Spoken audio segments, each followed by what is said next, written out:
And now joining us for a special panel on the latest developments in the war in Gaza, the hostage deal, the Houthi threat, and more. Our former Israeli ambassador to the United States, Danny Ayalon, and Colonel Amit Assa of the Israeli Security Agency. Thank you so much both for joining us today. So, Colonel Assa, let's start with you and discuss, the top headline in Israel today, which is, of course, the Prime Minister's decision to fire Ronen Bar, the head of the Shin Bet, Israeli Security Agency. What's the significance of this decision, and why now when we're in the middle of the war? First, we know that there was investigating the war crisis, and the Shin Bet was saying that there was any clashes in the abilities.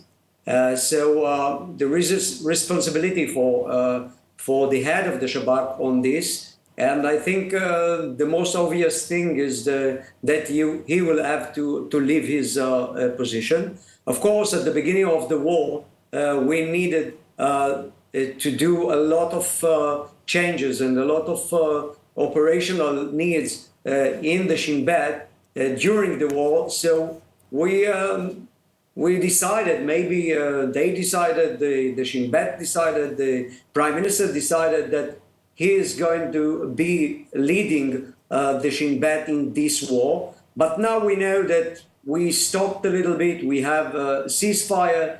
We changed also the head of the army position. So it's now time for us to say, okay, thank you very much. You failed, and you have to leave your place and your position. Mm-hmm. And Ambassador Ayalon, what's your take on this? From a diplomatic perspective, what effect will this move have on the hostage deal negotiations, for example? Well, first, I think it's very deplorable to see such mistrust between the political echelon and the professional ones. As for the Shin Bet, it's one of the most excellent, I would say, security organizations around the world. Mr. Ronen Bar is also a very capable man. Yes, he did fail like everyone else did on the 7th of October last year. But so did his government, and the responsible for everything from the overall perspective is Mr. Netanyahu. Also, Mr. Netanyahu is under some investigations, and is some people are in his office, what is called the Qatar Gate. Evidently, some senior advisors of him allegedly received money from Qatar, which is almost an enemy state, helping Hamas. And the one that is, of course, vested with the investigation is the Shin Bet, of course. So for Netanyahu now, when he is actually in, I would say, conflict of interest, to do that is not becoming. It's, I think, very, very damaging, especially as you mentioned, we are in the midst of the war. And even worse, it's further dividing the population of Israel. There is not much trust, unfortunately, between those who are pro-government and those here who oppose the government. I do believe that those who oppose the government from all walks of lives are the majority. However, this government clings to power, and they are, unfortunately, running the country from a very extreme view and not from the center, as is the most effective. So this is not strengthening Israel when we do that. And also, the last word is that he will not succeed because he's in a matter of conflict of interest. Then I think the Supreme Court will strike any attempt to fire the head of the Shin Bet, because the Shin Bet serves the country and the nation and not the Prime Minister. Yes, it's certainly an ongoing affair, and of course we will continue to follow. And of course it is a position of trust as well, and there's certainly a certain amount of distrust there between the Prime Minister and Ronen Bar. And now I want to, turn, speaking of the hostage negotiations, Colonel Assa, I want to turn to you. A lot of rhetoric that Israel will return to the fighting should the negotiations fail. But so far, it's been almost 3 weeks since the end of phase 1 of the ceasefire. No hostages have come out, and the IDF is not going into Gaza. So what exactly is going on, and what can we expect moving forward? I think that we know that we have to do the most to get out as much as we can, as many as we can, hostages alive or not from Gaza. And the only way now to do it is by negotiation and some kind of a deal.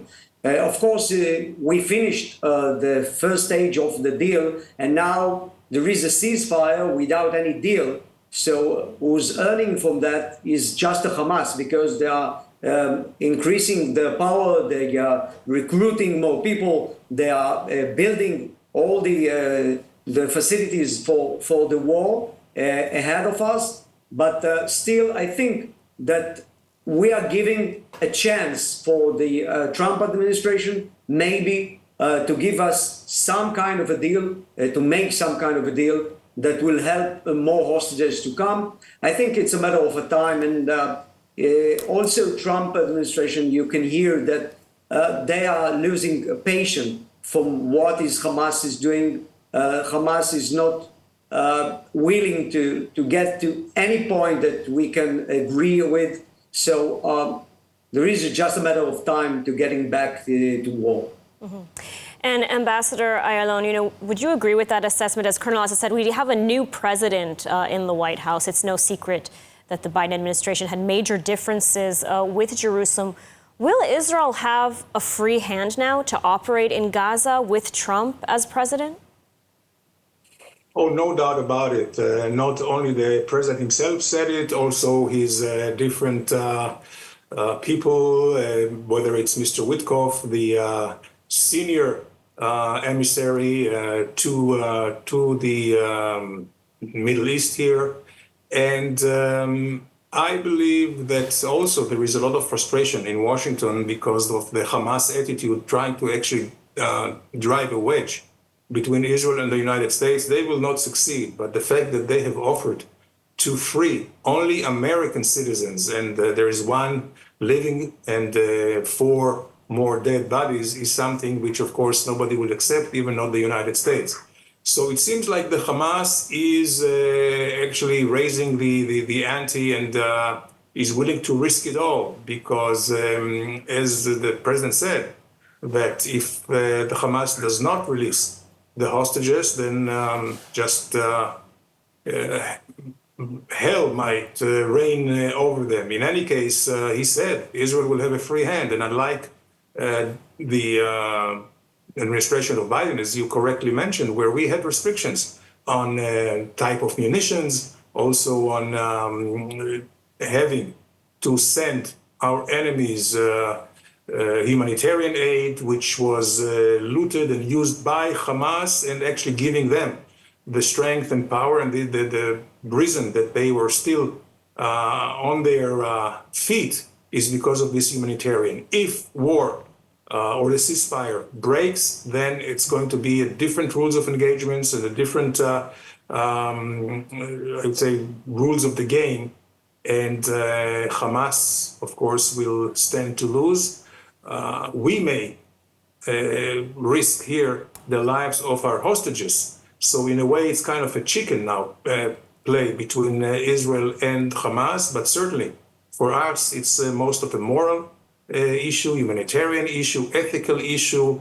But if push comes to shove, I think that we may have no choice but to do away with Hamas, as should be in the first place. I think if I can add another thing is what we have to say now, that is a very big change that the Israeli administration and Trump administration are going together hand by hand in full cooperation strategically. And this is a thing that we didn't see with the Biden administration. I think it's very important when we come to this kind of negotiation with the terror organization. And I think that the full cooperation, it's not just on the table, under the table. We know that Trump and Benjamin Netanyahu is working together strategically. Of course, Americans have their interests and Israeli have their interests, but everything is going with the full cooperation against the Hamas as a terror organization. And Ambassador Ayalon, does this, cooperation also include Iran, the head of the octopus, the Islamic Republic of Iran? President Trump has reached out to conduct negotiations, and he said he prefers negotiations with the Islamic Republic to war. What's happening on this front? Are we going to see a diplomatic solution, or is a joint U.S.-Israel strike potentially imminent?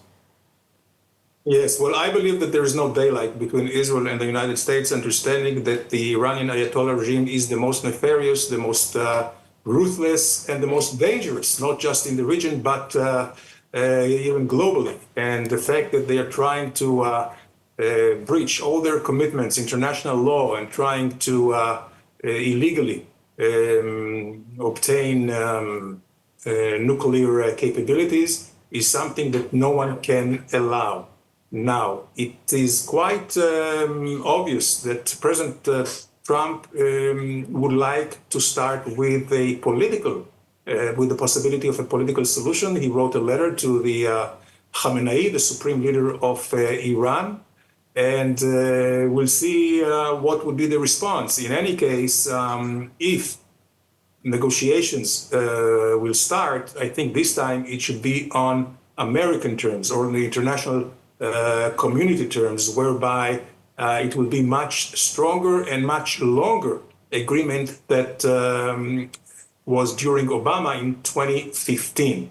If this is the case, maybe we have a chance to do away with the nuclear capabilities of Iran or infrastructure without a war. But if the Iranians will play games and will not oblige, I think there will be no other choice than a military operation. And here, I believe that the U.S. should lead it. Israel can help a lot. Other players in the region and in the international community can also play. Iran is no friend of anyone here. It's actually the enemy not only of Israel, but of most of the Sunni countries in the area, and I would say the United States and the Western world. Mm-hmm. Absolutely. And Colonel Assa, speaking of the Islamic Republic of Iran, let's talk about its proxies as well. So far, the ceasefire with Hezbollah is holding, though it's clear they are violating the agreement. And the Houthis are now once again threatening to resume attacks against not only Israeli targets, but international shipping. Are we heading once again to fighting another multi-front war? Well, I think when we are talking about these regimes, proxies that leads from Iran, we have to understand that they think other way. They have not, as we call, it's not our way of thinking. They think like Islamic radical. They think not logical from our point of view, but they had their logic of thinking, and their logic of thinking is Islamic thinking. They will fight even if they will walk without shoes. They will fight until the end because that's what they think the best for the Islam. So when we see them launching missiles for the United States, it's not that they think that they are more powerful than the United States. Or when they are hitting Israel, it's not because they think that they can win the war.